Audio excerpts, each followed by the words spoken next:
வளர்ந்ததோர் கம்பம் அதன் உச்சியின் மேல் வந்தே மாதரமென்றே பாங்கினெழுதி திகழும் செய்ய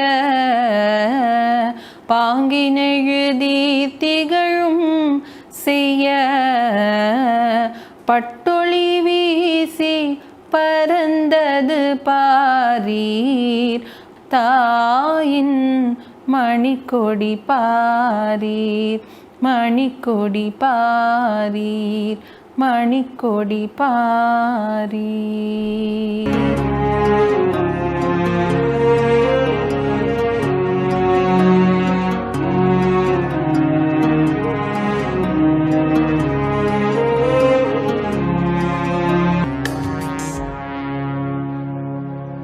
Dear all, we are celebrating our 75th year Independence Day this year. We are breathing the free air of independence because of the great leaders who tirelessly work hard to get freedom from the British who ruled India for more than 200 years.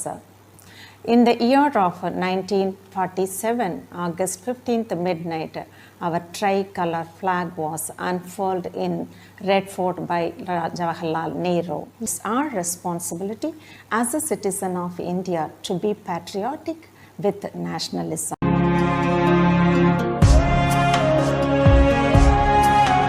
Dear parents, grandparents, teachers, and my dear Sandstars, Happy Independence Day to everyone. It's 75 years of independence and it's time to rejoice and celebrate. Every citizen of India, I'm sure, is excited to be a part of the Azadi Ka Amrit Mahotsav initiative taken by our respected Prime Minister. Azadi Ka Amrit Mahotsav celebrations urges the youth and scholars to take the responsibility for fulfilling the efforts of the country in documenting and showcasing the history of our freedom fighters and the achievements in the freedom movement to the world. People associated with art, literature, theatre, film industry and digital entertainment are exploring the unique stories that are scattered in our past and trying to bring them to life. How do we envision the India of tomorrow?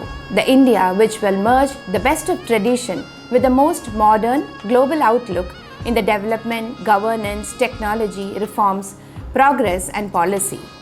Pushing old ways faster outlines a focus on investment in education, healthcare and other dimensions related to human capital. The winning leap not only includes the investment in both human and physical capital but also focuses on investment in research and development and innovatives and innovations.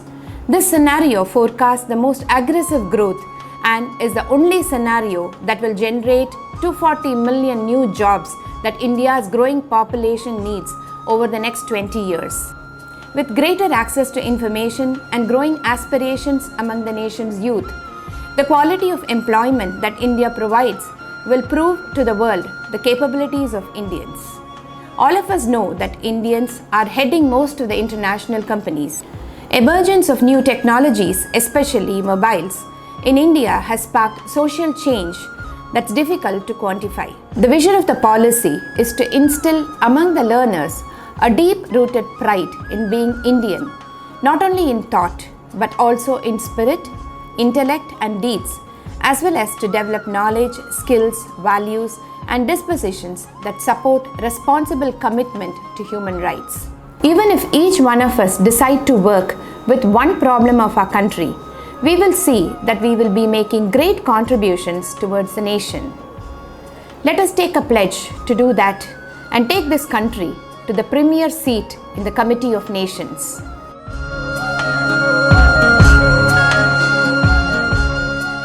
India, my proud nation, has been a cradle for great civilization, and also many legends have born, and it holds great culture and tradition. It has given a place for great people to achieve, and I'm going to talk about some of the immeasurable and valuable achievements. For past 74 years, India has faced a lot of hurdles and it has come up successfully in bringing up the potential in men and to represent India in the global forum. The first decision India has made very brilliantly is the democratic rule and also giving right to vote, what is called universal adult franchise. So thereby India believed that every human being has got intelligence, not only just by education but also by its own thinking process can elect their own leaders of the country. Apart from this, the women right in the government rule, in politics, and thanks to Panchayat Raj, where apart from the global political world, India represents women in every other aspects of political system. And Right to Education Act, the reservation given to underprivileged has improved the education, and also Right to Information Act. That's how the media has spread immensely, and also the reach of information and my right to represent to the democratic government has been achieved successfully. So there are 5,600 newspapers and people speak 29 different languages, very successfully established, and far and wide the media has proven to be a good forum for the people to represent their views and ideas. An Indian defense system. We are all safe because of the Army, Navy and the Air Force, and we globally represent the second largest. Nearly 1.3 army officials are working for the safety of the country, and the government has brought in technology into the safety and the defense system. In the field of communication, not only that, and also in field of entertainment, sports, and also with successfully the economy of the country through, it could be Google's CEO or Microsoft CEO, it's all from the Indian minds. So many areas, like it could be holding from our strong tradition, culture, and also it could be the science and space, which has been very strong from our cultural background, and it could be technology with the recent times, and for the 21st century also. We are marching towards a global representation of being moved India from being a developing to a developed country.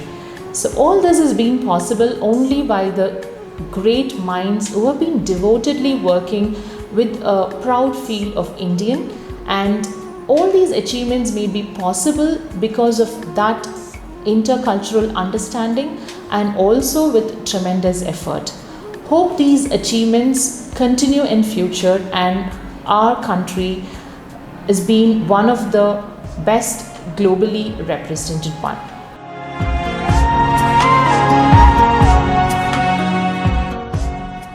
Now the key focus is to propel India towards a 5 trillion economy by 2030. Now in order to propel a 5 trillion economy, lot of plan of action is in place. So the previous 5 years or around almost 6 years, lot of schemes and lot of policies have been reformed. So to name a few, Beti Bachao, Beti Padhao. So the importance of girl education is being highlighted upon, and it is in full-fledged. Jan Aadhaar Mobile, JAM, is one again an important initiative by the government to connect technology even to the smallest of villages. Then the supply driven, the entire approach has been shifted from a supply driven economy to a demand driven economy, which is very, very important, which has brought about tremendous change in our Indian economy.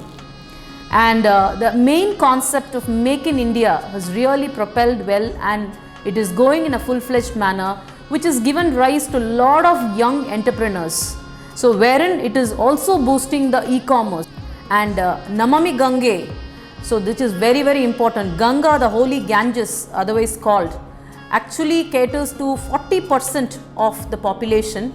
So apart from being it regarded as a holy river, I think it's serving almost 40% of the population of India. So the cleaning up of the Ganga project was initiated, and it is almost complete.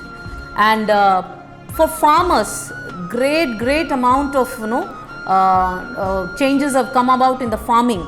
So per drop more crop is a concept which was introduced, which is really helping the farmers yield in a higher ratio. And the corrupt free governance, which is very important. So when we talk about the corrupt free government, and definitely we'll have to have complete transparency in what is going on in the government.